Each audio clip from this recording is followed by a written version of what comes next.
अलर्क की मुक्ति एवं पिता पुत्र के संवाद का उपसंहार। सुमति कहते हैं, तदंतर राजा अलर्क ने अत्रि नंदन दत्तात्रेय जी के चरणों में प्रणाम करके अत्यंत प्रसन्नता के साथ विनीत भाव से कहा, ब्राह्मण, देवताओं ने मुझे शत्रु द्वारा पराजित कराकर जो मेरे समक्ष प्राणों को संशय में डालने वाला अत्यंत उग्र भाव उपस्थित कर दिया, इसे मैं अपना परम सौभाग्य मानता हूँ। काशीराज का महान बल वैभव से संपन्न पराक्रम मेरा विनाश करने के लिए यहाँ प्रकट हुआ था, किंतु उसने मुझे आपके सत्संग का शुभ अवसर प्रदान किया। यह कितने आनंद की बात है। सौभाग्य से ही मेरे सैनिक बल घट गया, सौभाग्य से ही मेरे सेवक मारे गए, सौभाग्य से ही मेरा खजाना खाली हुआ, सौभाग्य से ही मैं भय को प्राप्त हुआ, सौभाग्य ने ही मुझे आपके युगल चरणों की स्मृति कराई और सौभाग्य से ही आपका सारा उपदेश मेरे चित्त में बैठ गया। ब्राह्मण, सौभाग्यवश आपके संग से मुझे ज्ञान प्राप्त हुआ और सौभाग्य से ही आपने मुझ पर कृपा की। जब पुरुष के शुभ दिन आते हैं तब अनर्थ भी अर्थ का साधक बन जाता है। जैसे इस समय यह शत्रुजनक आपत्ति भी आपके समागम से उपकार कराने वाली सिद्ध हुई। भगवान, भाई सुबाहु तथा काशीराज दोनों ही मेरे उपकारी हैं, जिनके कारण मुझे आपके समीप आने का सौभाग्य प्राप्त हुआ। आपके प्रसाद रूपी अग्नि से मेरा अज्ञान और पाप जल गया। अब मैं ऐसा यत्न करूंगा जिससे फिर इस प्रकार दुख का भागी ना बनूं। आप मेरे ज्ञानदाता महात्मा हैं, अतः आपसे आज्ञा लेकर मैं गारहस्थ आश्रम का परित्याग करूंगा, जो विपत्ति रूपी वृक्षों का वन है। दत्तात्रेय जी बोले, राजेंद्र, जाओ, तुम्हारा कल्याण हो। मैंने जैसा तुम्हें बताया है उसी के अनुसार ममता और अहंकार से रहित हो मोक्ष के लिए विचरते रहो। सुमति कहते हैं, दत्तात्रेय जी के यों कहने पर राजा अलर्क ने उन्हें प्रणाम किया और बड़ी उतावली के साथ वे उस स्थान पर आए जहां उनके बड़े भाई सुबाहु और काशीराज मौजूद थे। महाबाहु वीरवर काशीराज के निकट पहुंचकर अलर्क ने सुबाहु के सामने ही हंसते हुए कहा, राज्य की इच्छा रखने वाले काशीराज, अब तुम इस बड़े हुए राज्य को भोगो, अथवा यदि तुम्हारी इच्छा हो तो भाई सुबाहु को दे डालो। काशीराज ने कहा, अलर्क, तुमने युद्ध के बिना ही राज्य क्यों छोड़ दिया? यह तो क्षत्रिय का धर्म नहीं है और तुम तो क्षत्रिय धर्म के ज्ञानदाता हो। जब अमात्य वर्ग पराजित हो जाए तब राजा स्वयं ही मृत्यु का भय छोड़कर अपने शत्रु को लक्ष्य करके बाढ़ का संहार करे और उसे जीतकर इच्छा अनुसार श्रेष्ठ भोगों का उपभोग करे, साथ ही परम सिद्धि के लिए बड़े बड़े यज्ञों का अनुष्ठान भी करता रहे। अलर्क बोले, वीर, तुम्हारा कथन ठीक है। पहले मेरे मन में भी ऐसे ही विचार उठते थे, किंतु अब मेरी विपरीत धारणा हो गई है। इसका कारण सुनो। नरेश्वर, तुम्हारे भय से अत्यंत दुख पाकर मैंने योगीश्वर दत्तात्रेय जी की शरण ली और उनकी कृपा से अब मुझे ज्ञान प्राप्त हो गया है। समस्त इंद्रियों को जीतकर तथा सब ओर से आसक्ति हटाकर मन को ब्रह्म में लगाना और इस प्रकार मन को जीतना ही सबसे बड़ी विजय है। अतः मैं तुम्हारा शत्रु नहीं हूँ, तुम भी मेरे शत्रु नहीं हो, तथा ये सुबाहु भी मेरे अपकारी नहीं हैं। मैंने इन सब बातों को अच्छी तरह समझ लिया है। अतः राजन, अब अपने लिए तुम कोई दूसरा शत्रु ढूंढो।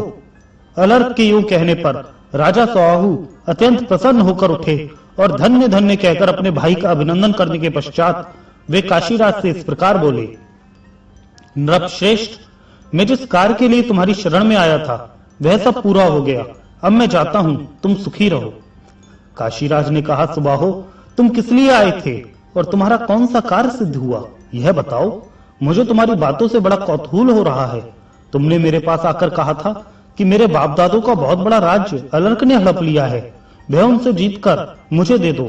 तब मैंने तुम्हारे भाई पर आक्रमण करके यह राज्य अपने वश में किया। यह तुम्हें कुल परंपरा से प्राप्त है, अतः इसका उपभोग करो। सुबाहु बोले, काशीराज, मैंने जिस उद्देश्य से यह प्रयत्न किया था और जिसके लिए तुमसे महान उद्योग कराया वह बतलाता हूँ। सुनो, मेरा ये छोटा भाई तब तक होकर भी सांसारिक भोगों में फंसा हुआ था। मेरे दो बड़े भाई परम ज्ञानी हैं। उन दोनों को तथा मुझे भी हमारी माता ने जब बचपन में दूध पिलाया, उसी समय कानों में तत्वज्ञान भी भर दिया। मनुष्य मात्र को जिनका ज्ञान होना चाहिए वे सभी पदार्थ माता ने हमारे सामने प्रकाशित कर दिए, किंतु यह अलर्क उस ज्ञान से वंचित रह गया था। राजन, जैसे एक साथ यात्रा करने वालों में से एक को कष्ट में पड़ा देखकर साधु पुरुषों के हृदय में दुख होता है, उसी प्रकार इस अलर्क को ग्रस्त आश्रम के मोह में फंसकर कष्ट उठाते देख हम तीन भाइयों को कष्ट होता था, क्योंकि यह शरीर का संबंधी है और इसके साथ भाई की कल्पना जुड़ी हुई है। तब मैंने सोचा दुख पड़ने पर भी इसके मन में वैराग्य की भावना जागृत होगी, अतः युद्धोद्योग के लिए तुम्हारा आश्रय लिया। फिर इस दुख से इसको वैराग्य हुआ और वैराग्य से ज्ञान की प्राप्ति हुई। इस प्रकार जो कार्य मुझे अभीष्ट था वह पूरा हो गया, अतः तुम्हारा कल्याण हो, मैं जाता हूं। मदालसा के गर्भ में रहकर और उसके स्तनों का दूध पीकर यह अलर्क दूसरी स्त्री के पुत्रों द्वारा ग्रहण किए हुए मार्ग पर ना जाए, यही विचार कर मैंने तुम्हारा सहारा लिया था। सो सब कार्य पूरा हो गया, अब मैं सिद्धि के लिए जाता हूं। नरेंद्र, जो लोग कष्ट में पड़े हुए अपने स्वजन और बंधु और सुहृदर की उपेक्षा करते हैं वे मेरे विचार से विकलेंद्रिय हैं। उनकी इंद्रियां, हाथ, पैर आदि बेकार हैं। जो समर्थ, सुहृद, स्वजन और बंधु के होते हुए धर्म, अर्थ, काम और मोक्ष से वंचित हो कष्ट भोगता है, वहां उसके वे सुहृद आदि ही निंदा के पात्र होते हैं। राजन, तुम्हारे संग से मैंने ये बहुत बड़ा कार्य सिद्ध कर लिया, तुम्हारा कल्याण हो, अब मैं जाऊंगा। साधु श्रेष्ठ, तुम भी ज्ञानी बनो। काशीराज ने कहा, महात्मन, तुमने अलर्क का तो बहुत बड़ा उपकार किया, अब मेरी भलाई में अपना मन क्यों नहीं लगाते? सत्पुरुषों का साधु पुरुषों के साथ जो समागम होता है वह सदा फल देने वाला ही होता है, निष्फल नहीं। अतः तुम्हारे संग से मेरी भी उन्नति होनी चाहिए। सुबाहु बोले, राजन, धर्म, अर्थ, काम और मोक्ष ये चार पुरुषार्थ हैं। इनमें से धर्म, अर्थ और काम तो तुम्हें प्राप्त है, केवल मोक्ष से तुम वंचित हो, अतः वही तुम्हें संक्षेप में बतलाता हूं। एकाग्र चित्त होकर सुनो, सुनकर भली भांति उसकी आलोचना करो और उसी के अनुसार अपने कल्याण के यत्न में लग जाओ। राजन, यह मेरा है और यह मैं हूं, इस प्रकार की प्रीति तुम्हें नहीं करनी चाहिए, क्योंकि आलोचना का विषय तो बाह्य धर्म ही होता है। धर्म के अभाव में कोई आश्रय नहीं रहता। अहम, यह संज्ञा किसकी है, इस बात का तुम्हें विचार करना चाहिए। बाह्य और आंतरिक तत्व की आलोचना करनी चाहिए। आधी रात के बाद भी इस तत्व का विचार करना चाहिए। अव्यक्त से लेकर विशेष तक जो विकार रहित अचेतन व्यक्त और अव्यक्त तत्व है उसे जानना चाहिए, और उनका ज्ञाता जो मैं हूं वह कौन है इसे भी जानना चाहिए। इस मैं को जान लेने पर तुम्हें सबका ज्ञान हो जाएगा। अनंत आत्मा से आत्मबुद्धि का ज्ञान होना और जो अपना नहीं है उसे अपना मानना, यही अज्ञान है। भूपाल, वह मैं सर्वत्र व्यापक आत्मा हूं, तथापि तुम्हारे पूछने पर लोक व्यवहार की दृष्टि से मैंने ये सब बातें बता दी हैं। अब मैं जाता हूं। सुमति कहते हैं, काशी नरेश से यूं कहकर परम बुद्धिमान सुबाहु चले गए। काशीराज ने भी अलर्क का सत्कार करके अपने नगर की राह ली। अलर्क ने अपने ज्येष्ठ पुत्र को राजा के पद पर अभिषिक्त कर दिया और स्वयं सब प्रकार की आसक्तियों का त्याग करके वे आत्म सिद्धि के लिए वन में चले गए। वहां बहुत समय तक वे निर्द्वंद एवं परिग्रह शून्य होकर रहे और अनुपम योग संपत्ति को पाकर परम निर्वाण पद को प्राप्त हुए।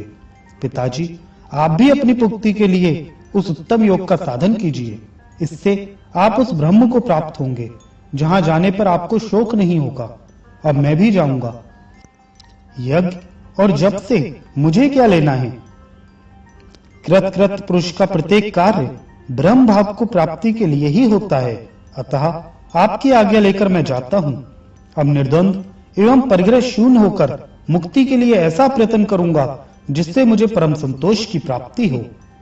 पक्षी कहते हैं, जैमिनी जी अपने पिता से यूं कहकर और उनकी आज्ञा ले परम बुद्धिमान सुमति सब प्रकार के संग्रह को छोड़कर चले गए।